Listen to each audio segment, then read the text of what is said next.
Hi, I'm Ryan McHugh with Integrated Automation Systems, and today I'm here to talk about the expansion of our AutoRack product line. With this new capability, we are now able to do vertical to horizontal and horizontal to vertical racking applications. This particular machine that we're looking at today is to feed a tempering furnace and is highly integrated with the customer's tempering batch optimization software. This machine can have 4 racks of fabricated glass in it at a time. The system knows what glass is in every slot of what rack, so the tempering batch optimization can build the batch, send the data to us. We'll build 1 row at a time, which could include 1, 2, or 3 pieces of glass, depending on the size. Pull them out of the rack, lay it to the horizontal, and pass that 1 single row to the furnace. Stand back up, build the next row, and continue building rows until the batch is full, and we send a signal to the furnace to send that entire batch into the furnace. Now, this same system can run in reverse, so you could use this at the other end of the furnace if you want.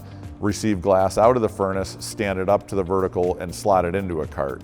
With this new capability, in addition to our vertical IG line AutoRack, our horizontal IG AutoRack, and our freestanding rack assist, and the ability to handle from small residential sizes to huge commercial sizes, we now have the capabilities to handle all of your racking solutions throughout your plant.